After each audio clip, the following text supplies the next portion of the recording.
असम के गुवाहाटी में भाजपा के राष्ट्रीय अध्यक्ष जेपी नड्डा ने कहा कि असम की जनता ने शुरू से एनडीए को समर्थन देने का मन बना लिया है। असम की जनता ने प्रथम और द्वितीय चरण में एक तरफा फैसला दिया है और तीसरे चरण में भी जनता का मन स्पष्ट दिख रहा है।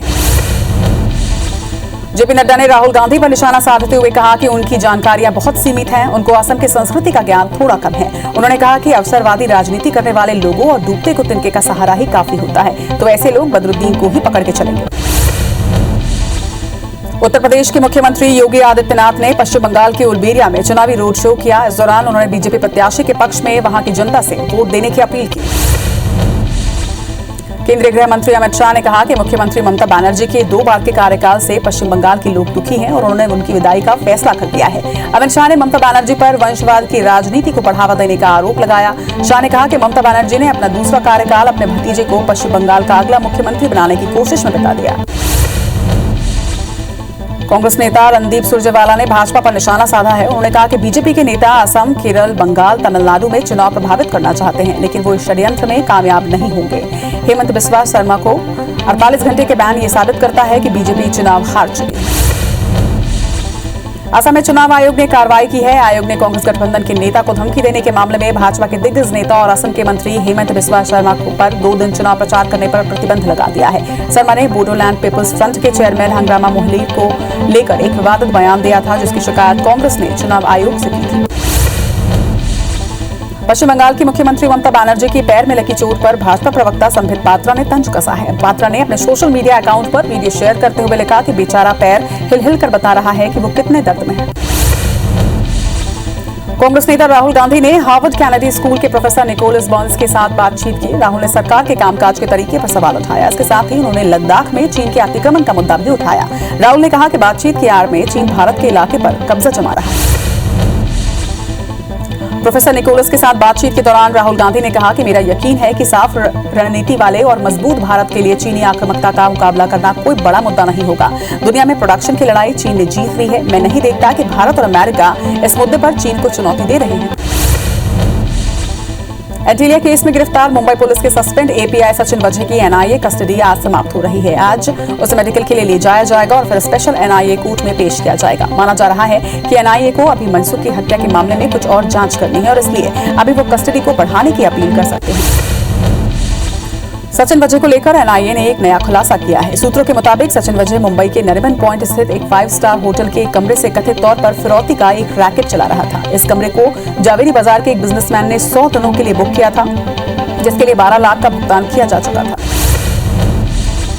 गुरुग्राम के नाथपुर इलाके में झुग्गियों में आग लगने से हड़कंप मचा हुआ है। बताया जा रहा है कि आग लगने की वजह से सैकड़ों झुग्गियां यहां जलकर राख हो गई हैं। फिलहाल आग लगने के कारणों का पता नहीं लग सका है। आग पर काबू पाने के लिए फायर ब्रिगेड की गाड़ियां मौके पर मौजूद हैं। माली के अजेर होक में जिहादियों ने संयुक्त राष्ट्र के शांति रक्षकों के शिविर पर घातक हमला कर दिया, जिसमें 4 शांति रक्षकों की मौत हुई है, वहीं 19 अन्य घायल हुए हैं। संयुक्त राष्ट्र के अधिकारियों ने बताया कि चारों शांति रक्षक 4 गणराज्यों से थे। अमेरिकी संसद कैपिटल हिल के पास फायरिंग हुई है। यहां एक कार सवार ने पुलिस बैरिकेड्स को टक्कर मार दी। उसने 2 पुलिस वालों को भी घायल किया। इसके बाद पुलिस ने कार ड्राइवर को गोली मार दी। इधर पुलिस अधिकारी ने बताया कि एक पुलिसकर्मी पर उसने चाकू से हमला किया, जिससे इलाज के दौरान सुरक्षाकर्मी की भी मौत हो गई।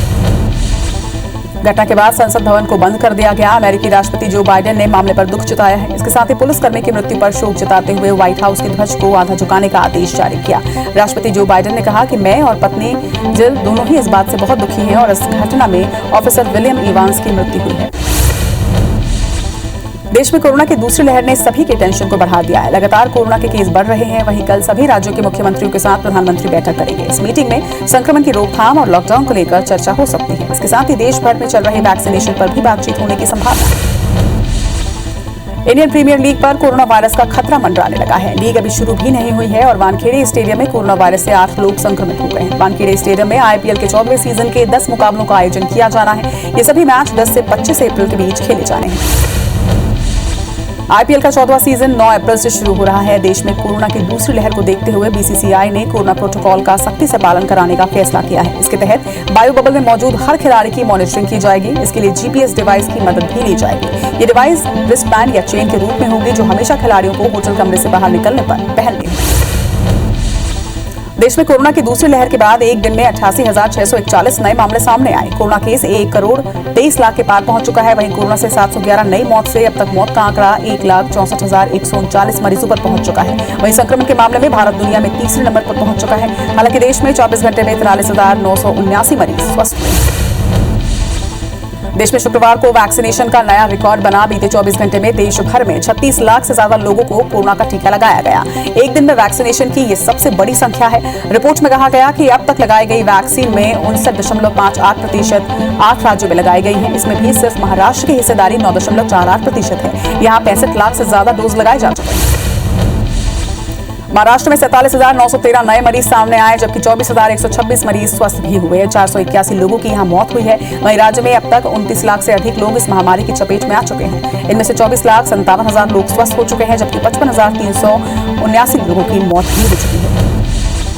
मध्य प्रदेश में 2,777 नए केस मिलने से आंकड़ा यहां 3 लाख को पार कर चुका है। प्रदेश में 6 मरीजों की मौत के साथ कुल आंकड़ा 4,004 पर पहुंच गया। वहीं इंदौर में 682 नए केस सामने आए, 482 मरीज डिस्चार्ज हुए। वहीं छिंदवाड़ा समेत 4 शहरों में टोटल लॉकडाउन लगा दिया गया है। गाइडलाइन के पालन को लेकर प्रशासन ने सख्तियां बढ़ा दी हैं।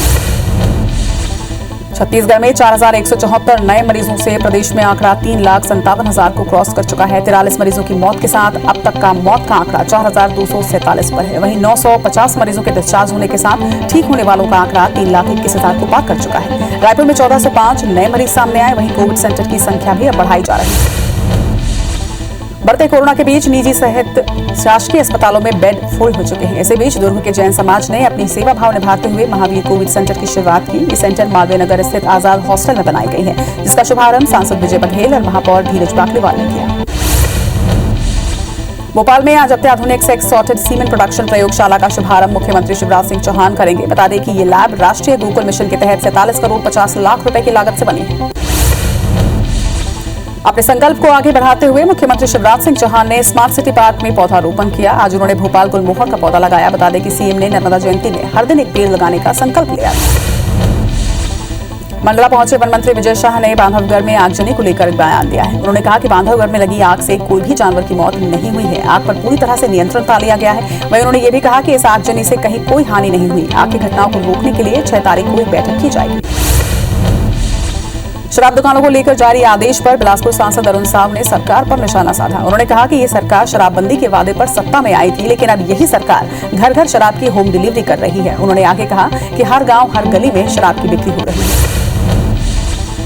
देवभोग के मुखजर के लगभग 14 से 18 लोग मजदूरी के लिए आंध्र प्रदेश के खम्मन गए हैं, जहां ठेकेदारों ने बंधक बनाकर जबरदस्ती काम करवा रहा है। उन्हीं में से एक बंधक मजदूर के पिता ने अपने बेटे, बहू और पोते समेत अन्य बंधक परिवार को छुड़ाने के लिए कलेक्टर के नाम एसडीएम को ज्ञापन सौंपा।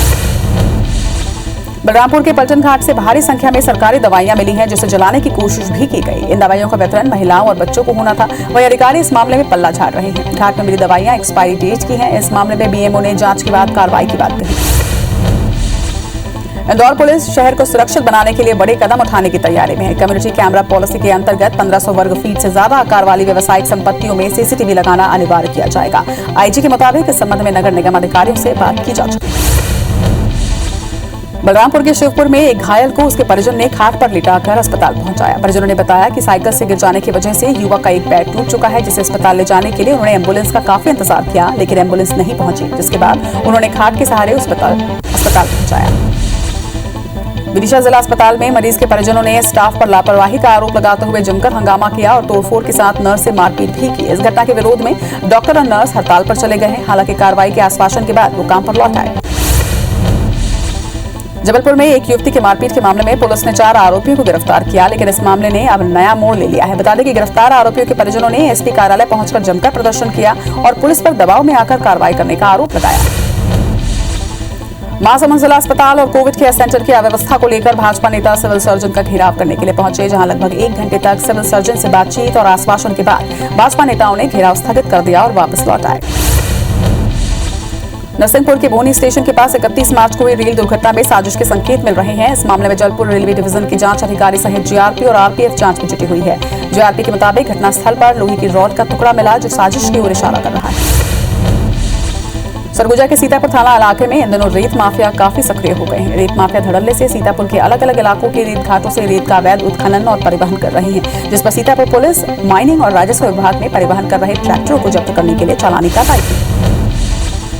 रंग पंचमी के दिन सीहोर एसडीएम रवि वर्मा और तहसीलदार अमित सिंह अपने दलबल के साथ निकले। इस दौरान पहले भोपाल नाका और फिर नदी चौराहे पर सख्ती के साथ कार्रवाई की गई और लोगों को मास्क लगाने और कोरोना गाइडलाइन का पालन करने की हिदायत दी। बता दें कि होली के दिन भी लापरवाह लोगों की क्लास लगी थी। बलरामपुर के शंकरगढ़ पुलिस ने स्मार्ट पुलिसिंग की मिसाल पेश की है। बता दें कि पिछले 7 सालों से एक ज्वेलर दुकान के मालिक और ग्राहक के बीच लेन देन का विवाद जारी था, जिसे पुलिस ने महज 7 मिनट के अंदर ही सुलझा दिया, और वो भी स्मार्ट पुलिसिंग के तहत। दतिया में स्थित मां पीताम्बरा मंदिर में श्रद्धालुओं की बढ़ती संख्या को देखते हुए मंदिर और जिला प्रशासन की बैठक हुई। बैठक के बाद भक्तों को दर्शन कराने की खास व्यवस्था की गई। वहीं मंदिर के अंदर 5 स्थलों का चयन किया गया है, जहां कर्मचारियों की ड्यूटी लगाई गई। राजनांदगांव में शुभम हत्याकांड में 3 साल बाद पुलिस को कामयाबी मिली। 300 लोगों से पूछताछ और 2500 से ज्यादा कॉल डिटेल खंगालने के बाद पुलिस ने 3 आरोपियों को गिरफ्तार किया। बता दें कि सितंबर 2018 में आरोपियों ने शुभम की हत्या कर दी थी। अनूपपुर के हनुमान दफाई मोहल्ले में गली से गुजर रहे बाइक सवार पर एक युवक ने हमला कर दिया, जिसमें 26 साल के मकसूद अली की मौत हो गई है। पुलिस के मुताबिक मकसूद अपने दोस्त के यहाँ कॉपी लेने के लिए गणेश पंडाल की तरफ गया था, जहां से लौटते वक्त भूपेंद्र सिंह नाम के युवक ने उस पर हमला कर दिया। पन्ना के मलखन गांव में पानी भरने को लेकर 2 पक्षों की महिलाओं में मारपीट हो गई, जिसका वीडियो सोशल मीडिया में जमकर वायरल हो रहा है। बता दें कि गर्मी का पारा 40 डिग्री से ऊपर पहुंच गया है, जिसकी वजह से ग्रामीण स्तर पर पानी की किल्लत आम हो गई है। इंदौर के एरोडन थाना क्षेत्र में युवती से छेड़छाड़ करने पर एक युवक के परिजन और अन्य लोगों ने जमकर पिटाई कर दी, जिसका वीडियो सोशल मीडिया पर वायरल हो रहा है। फिलहाल थाने पर दोनों ही पक्षों में कोई भी शिकायत नहीं पहुंच रही है। बलरामपुर के चांदो में बूढ़ी मंदिर के पास 2 पक्षों में मामूली बात को लेकर विवाद हो गया, जो इतना ज्यादा बढ़ गया कि 25 लोग घायल भी हो गए। मामले में चांदो पुलिस ने दोनों पक्षों की तरफ से मामला दर्ज कर कार्रवाई शुरू कर दी है। वहीं पुलिस के मुताबिक विवाद पटाखा फोड़ने की बात को लेकर शुरू हुआ था। भोपाल के कलियासोत डैम में डूबने से 2 बच्चों की मौत हो गई है। बताया जा रहा है कि दोनों डैम में नहाने के लिए गए थे, इस दौरान डूब गए। सूचना मिलते ही मौके पर पहुंची पुलिस ने गोताखोरों की मदद से शव को बाहर निकलवाया और पोस्टमार्टम के लिए भिजवाया। ग्वालियर में जहरीली शराब का कहर जारी है। चंदपुरा गांव में जहरीली शराब पीने से एक और मौत हुई है, जिसमें शराब पीने से मरने वालों की संख्या अब 3 हो गई है। एक दिन पहले 2 लोगों की मौत हो गई थी। बताते कि शराब पीने के बाद गंभीर हालत में सभी को अस्पताल में भर्ती करवाया गया था। नरसिंहपुर के रानी लक्ष्मीबाई वार्ड में गाड़ी खड़ा करने को लेकर 2 पक्षों में विवाद शुरू हो गया, जो देखते ही देखते खूनी संघर्ष में बदल गया, जिसमें दोनों पक्षों के 4 लोग बुरी तरह से जख्मी हुए हैं। वहीं मामले की जांच कोतवाली पुलिस कर रही है, साथ ही दोनों पक्षों के बयान लिए गए हैं। केशकाल की गहरी बहार नदी में खेतों में पानी डालने के लिए हाथ बोर किया जा रहा है। तभी केसिंग पाइप डालने के दौरान एक युवक अचानक पाइप के साथ रेत के अंदर घुस गया। देखते ही देखते उसका पूरा शरीर रेत में दब गया, जिसे घंटों बाद किसी तरह से बाहर निकाला गया और अस्पताल में भर्ती करवाया गया। बीजापुर के मोदीपारा में सीआरपीएफ 85 बटालियन के जवानों ने 8 किलो का आईडी बरामद किया है। माओवादियों ने जवानों को नुकसान पहुंचाने के लिए आईडी लगाया था। जवानों ने जंगल में ही आईडी को डिफ्यूज भी कर दिया। सिंगरौली के रजनिया गांव में आंगन में खेलते वक्त तेंदुए ने 7 साल की मासूम बच्ची पर हमला कर दिया, जिसे अस्पताल ले जाया गया है, जहां डॉक्टरों ने उसे मृत घोषित कर दिया। इधर घटना के बाद गांव में दहशत का माहौल बना हुआ है। रायगढ़ के बोरो रेंज में हाथी की मौत के मामले में वन अमले को बड़ी कामयाबी मिली है। वन विभाग ने मृत हाथी के दांत समेत एक आरोपी को गिरफ्तार किया, जबकि एक अभी भी फरार है, जिसकी तलाश की जा रही है। बलरामपुर के रेवतपुर गांव में 13 हाथियों का दल आने से ग्रामीण दहशत में है। वहीं बीती रात हाथियों ने किसानों की फसलों को नुकसान पहुंचाया है। सूचना पर पहुंचे वन विभाग के कर्मचारी हाथियों पर नजर रख रहे हैं। इसके साथ ही प्रभावित इलाकों में मुनादी कराई जा रही है। हटा के मड़ियादू गांव में कुछ जागरूक युवाओं ने पक्षियों की प्यास बुझाने के लिए अनोखी पहल की है। युवाओं ने बफर जोन के जंगलों में जगह जगह पेड़ों पर सकोरे टांगे हैं, जिनमें नियमित रूप से पानी भरा जाता है। इसके साथ ही उनके लिए दाने की भी व्यवस्था की गई है। दतिया जिला के भगवान भास्कर मंदिर में बालाजी की फाग का आयोजन किया गया। इस दौरान भक्तों ने भगवान बालाजी के साथ होली खेली। वहीं मंदिर प्रांगण में बुंदेली होली गीतों का गायन किया गया। बता दें कि हर साल रंग पंचमी के दिन भगवान बालाजी के साथ होली खेलने भक्त दूर दूर से पहुंचते हैं। असम विधानसभा चुनाव के लिए धुआंधार चुनाव प्रचार किए जा रहे हैं। इस बीच प्रधानमंत्री नरेंद्र मोदी बक्सा जिले में तामुलपुर में चुनावी सभा को संबोधन उन्होंने किया। इस दौरान पीएम ने कहा कि असम को दशकों तक हिंसा और अस्थिरता देने वाले अब असम के लोगों को एक पल भी स्वीकार नहीं है। असम के लोग विकास के साथ हैं। वहीं पीएम मोदी ने कहा कि मेरे राजनीतिक अनुभव के आधार पर मैं कहता हूं कि असम में एक बार फिर एनडीए सरकार बनना तय है। एनडीए के डबल इंजन सरकार ने पिछले 5 वर्षों में असम के लोगों को दोहरा लाभ दिया है। असम में हो रहा विकास यहां पर कनेक्टिविटी बढ़ा रहा है। इधर तमिलनाडु की 1000 लाइट्स विधानसभा सीट से भाजपा की उम्मीदवार खुशबू सुंदर के लिए गृह मंत्री अमित शाह ने रोड शो किया। उन्होंने कहा कि तमिलनाडु का विकास तभी हो सकता है जब हम भ्रष्टाचारी और परिवारवादी डीएमके और कांग्रेस को हराएं। मोदी जी के नेतृत्व में पूरे देश में जो विकास यात्रा चली है वो विकास यात्रा ही महान एमजीआर और जयललिता के सपनों का तमिलनाडु बना सकती है। उत्तर प्रदेश के मुख्यमंत्री योगी आदित्यनाथ ने पश्चिम बंगाल के उलबेरिया में चुनावी रोड शो किया। इस दौरान उन्होंने बीजेपी प्रत्याशी के पक्ष में वहां की जनता से वोट देने की अपील की। असम के गुवाहाटी में भाजपा के राष्ट्रीय अध्यक्ष जेपी नड्डा ने कहा कि असम की जनता ने शुरू से एनडीए को समर्थन देने का मन बना लिया है। असम की जनता ने प्रथम और द्वितीय चरण में एक तरफा फैसला दिया है और तीसरे चरण में भी जनता का मन स्पष्ट नजर आ रहा है। जेपी नड्डा ने राहुल गांधी पर निशाना साधते हुए कहा कि उनकी जानकारियां बहुत सीमित हैं, उनको असम की संस्कृति का ज्ञान थोड़ा कम है। उन्होंने कहा कि अवसरवादी राजनीति करने वाले लोगों और डूबते को तिनके का सहारा ही काफी होता है, तो ऐसे लोग बदरुद्दीन को ही पकड़ के चलेंगे। केंद्रीय गृह मंत्री अमित शाह ने कहा कि मुख्यमंत्री ममता बनर्जी के 2 बार के कार्यकाल से पश्चिम बंगाल के लोग दुखी हैं और उन्होंने उनकी विदाई का फैसला कर लिया है। अमित शाह ने ममता बनर्जी पर वंशवाद की राजनीति को बढ़ावा देने का आरोप लगाया। शाह ने कहा कि ममता बनर्जी ने अपना दूसरा कार्यकाल अपने भतीजे को पश्चिम बंगाल का अगला मुख्यमंत्री बनाने की कोशिश में बिता दिया। राष्ट्रीय कांग्रेस नेता रणदीप सुरजेवाला ने भाजपा पर निशाना साधा है। उन्होंने कहा कि बीजेपी के नेता असम, केरल, बंगाल और तमिलनाडु में चुनाव प्रभावित करना चाहते हैं, लेकिन वो इस षड्यंत्र में कामयाब नहीं होंगे। हेमंत बिस्वा शर्मा को 48 घंटे का बैन ये साबित करता है कि बीजेपी चुनाव हार चुकी है। असम में चुनाव आयोग ने कार्रवाई की है। आयोग ने कांग्रेस गठबंधन के नेता को धमकी देने के मामले में भाजपा के दिग्गज नेता और असम के मंत्री हेमंत बिस्वा शर्मा पर 2 दिन चुनाव प्रचार करने पर प्रतिबंध लगा दिया है। वहीं शर्मा ने आयोग के आदेश को हाईकोर्ट में चुनौती दी है। पश्चिम बंगाल की मुख्यमंत्री ममता बनर्जी के पैर में लगी चोट पर भाजपा प्रवक्ता संबित पात्रा ने तंज कसा है। पात्रा ने अपने सोशल मीडिया अकाउंट पर वीडियो शेयर करते हुए लिखा कि बेचारा पैर हिल-हिल कर बता रहा है कि वो कितने दर्द में है। कांग्रेस नेता राहुल गांधी ने हार्वर्ड कैंडी स्कूल के प्रोफेसर निकोलस बर्न्स के साथ बातचीत की। राहुल ने सरकार के कामकाज के तरीके पर सवाल उठाए। इसके साथ ही उन्होंने लद्दाख में चीन के अतिक्रमण का मुद्दा भी उठाया। राहुल ने कहा कि बातचीत की आड़ में चीन भारत के इलाकों पर कब्जा जमा रहा है। प्रोफेसर निकोलस के साथ बातचीत के दौरान राहुल गांधी ने कहा कि मेरा यकीन है कि साफ रणनीति वाले और मजबूत भारत के लिए चीनी आक्रामकता का मुकाबला करना कोई बड़ा मुद्दा नहीं होगा। दुनिया में प्रोडक्शन की लड़ाई चीन ने जीत ली है। मैं नहीं देखता कि भारत और अमेरिका इस मुद्दे पर चीन को चुनौती दे रहे हैं। सचिन वजह को लेकर एनआईए ने एक नया खुलासा किया है। सूत्रों के मुताबिक सचिन वजह मुंबई के नरीमन पॉइंट स्थित एक 5 स्टार होटल के एक कमरे से कथित तौर पर फिरौती का एक रैकेट चला रहा था। इस कमरे को जावेरी बाजार के एक बिजनेसमैन ने 100 दिनों के लिए बुक किया था, जिसके लिए 12 लाख का भुगतान किया जा चुका था। गुरुग्राम के नाथोपुर इलाके की झुग्गियों में आग लगने से यहां हड़कंप मचा हुआ है। बताया जा रहा है कि आग लगने की वजह से सैकड़ों झुग्गियां यहां जलकर राख हो चुकी हैं। फिलहाल आग लगने के कारणों का पता नहीं लग सका है। आग पर काबू पाने के लिए फायर ब्रिगेड की गाड़ियां मौके पर मौजूद हैं। माली के अजय रोक में जिहादियों ने संयुक्त राष्ट्र के शांति रक्षकों के शिविर पर घातक हमला किया है, जिसमें 4 शांति रक्षकों की मौत हुई है। वहीं 19 अन्य घायल भी हुए हैं। संयुक्त राष्ट्र के अधिकारियों ने बताया कि चारों शांति रक्षक चांद गणराज्य से थे। अमेरिकी संसद कैपिटल हिल के पास फायरिंग हुई है। यहां एक कार सवार ने पुलिस बैरिकेड्स को टक्कर मार दी, जिसने 2 पुलिस वालों को भी घायल कर दिया। इसके बाद पुलिस ने कार ड्राइवर को गोली मार दी। इधर पुलिस अधिकारी ने बताया कि एक पुलिसकर्मी पर उसने चाकू से हमला किया, जिससे इलाज के दौरान सुरक्षाकर्मी की मौत हो गई। घटना के बाद संसद भवन को बंद कर दिया गया है। वहीं अमेरिकी राष्ट्रपति जो बाइडेन ने मामले पर दुख जताया है। इसके साथ ही पुलिसकर्मी की मृत्यु पर शोक जताते हुए व्हाइट हाउस के ध्वज को आधा झुकाने का आदेश जारी किया। राष्ट्रपति जो बाइडेन ने कहा कि मैं और मेरी पत्नी जिल दोनों इस बात से बहुत दुखी हैं और इस घटना में ऑफिसर विलियम एवांस की मृत्यु हुई है। देश में कोरोना की दूसरी लहर ने सभी की टेंशन बढ़ा दी है। लगातार कोरोना के केस बढ़ते जा रहे हैं। वहीं कल सभी राज्यों के मुख्यमंत्रियों के साथ प्रधानमंत्री बैठक करेंगे। इस मीटिंग में संक्रमण की रोकथाम और लॉकडाउन को लेकर चर्चा हो सकती है। साथ ही देश भर में चल रहे वैक्सीनेशन पर भी बातचीत होने की संभावना है। इंडियन प्रीमियर लीग पर कोरोना वायरस का खतरा मंडराने लगा है। लीग अभी शुरू भी नहीं हुई है और वानखेड़े स्टेडियम में कोरोना वायरस से 8 लोग संक्रमित हो चुके हैं। वानखेड़े स्टेडियम में आईपीएल के 14वें सीजन के 10 मुकाबलों का आयोजन किया जाना है। ये सभी मैच 10 से 25 अप्रैल के बीच खेले जाने हैं।